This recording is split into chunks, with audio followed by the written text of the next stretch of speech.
Well, from here we're going into the other room and we're going to have a little discussion about the plants on shore.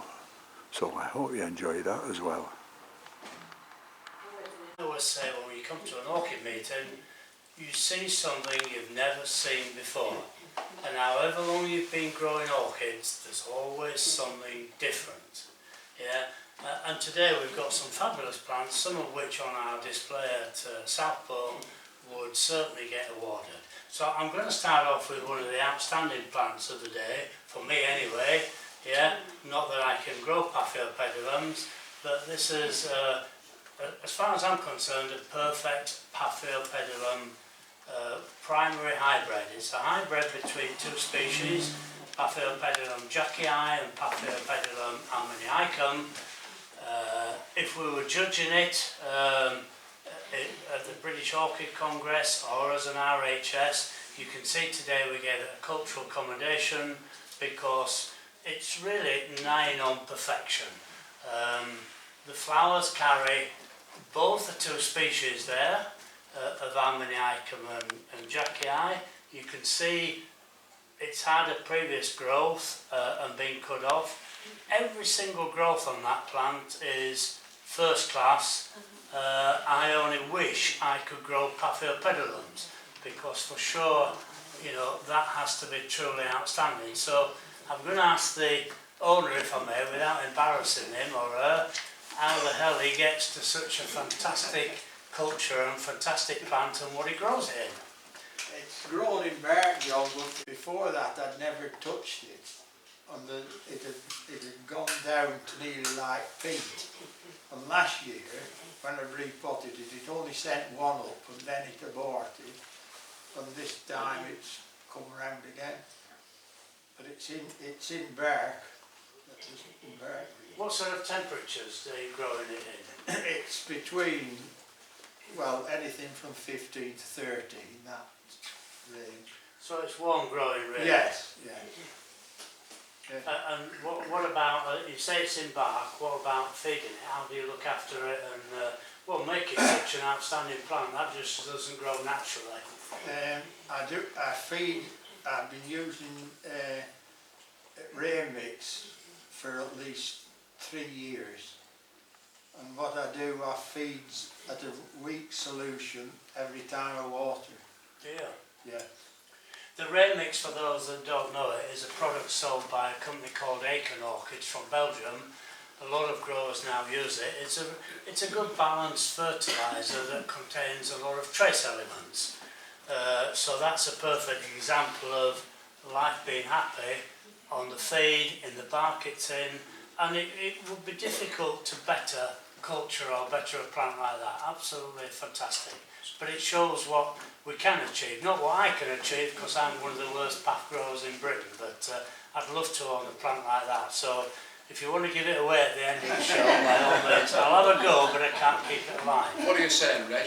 You feed it weekly all the time? Yes. What's weekly? You say you feed it at Once half a week. strength? Once a week? Half strength, yeah. Once a week, half strength.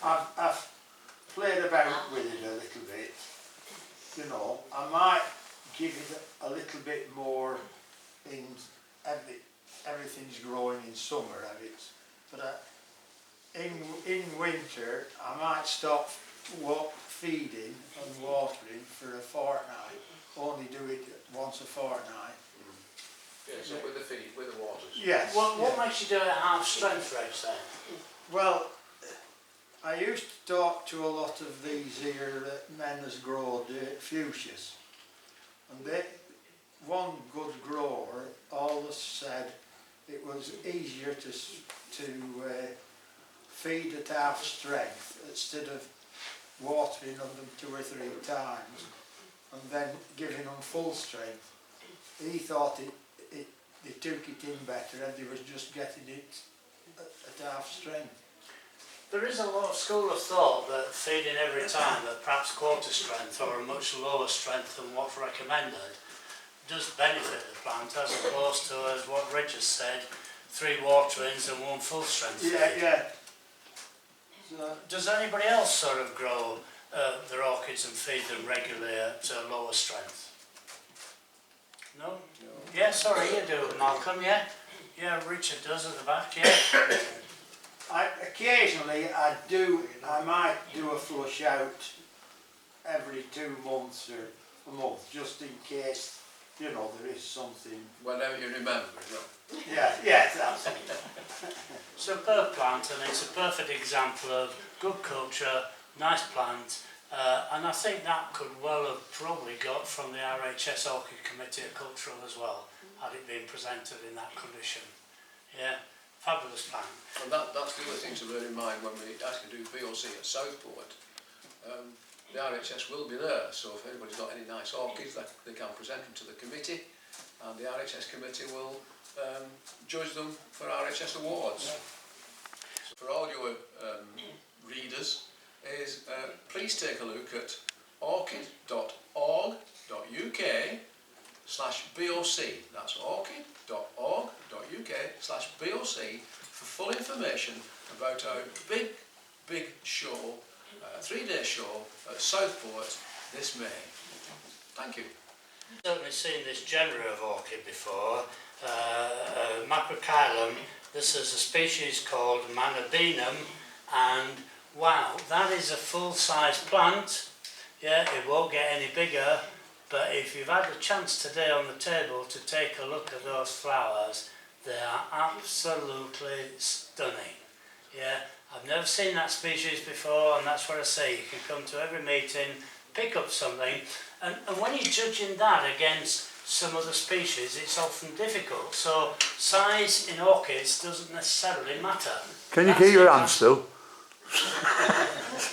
Stop wagging it around. So whose Which plant one? is this? Is the owner of this plant visible? Fine, okay, Reg.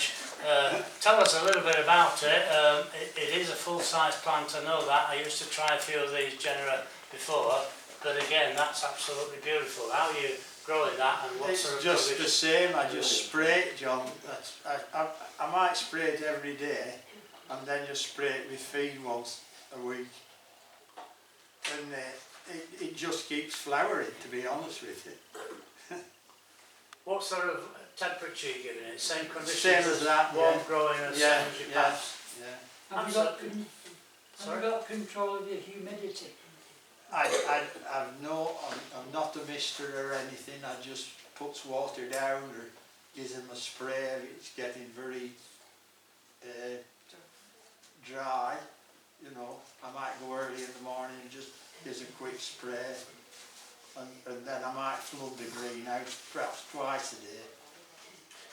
A friend of mine used to grow miniatures, and there's some fantastic miniatures around nowadays, and he used to every morning go in, pick every plant off, look at it and spray it individually, hang it back up, and he had 300, and every night he'd do the same again. Yeah. But wow, I have never seen such species miniatures in my life. Often you need a microscope to see them, but if you looked at that under a magnifying glass, the flowers are absolutely stunning. You know, if you're able to take a photograph and show it under, you know, enlarged, they're beautiful. Some of the miniatures. He actually gave me a margarine to keep it in. He's given me a piece He of said that, and I that's haven't been able great. to kill it. Well, I wouldn't know. I'd be struggling to take pieces off of you. Yeah. It's that attached to something. A woman's asked me today. I think she was after a piece, but I'd be struggling to get this apart. It's that tight, and it just keeps putting more growth on. It's got 3 flowers on now and a bud. I have knocked a bud off because I picked it up in dark this morning. Triandellas is quite a big genera, and there's a lot in, but of course they're all miniatures like that, with often the flowers growing in between the leaves, but they're But fantastic. this aren't is they? unusual because it's got black side lobes and it's really small.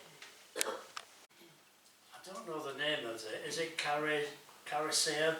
But this is a perfect example of one of the leafless orchids. Those are all roots, and it never has leaves, but what fantastic flowers, aren't they? Yeah, I mean, they do tend to have dry spells, these chelosticas. I used to grow a few. I don't know whose plant that is. I think it might be Martin who's not in. But that's a perfect example of a very well grown orchid. And I would say, how many people have seen that before? How many people have seen leafless orchids? You know, it never has a leaf on it. That's it.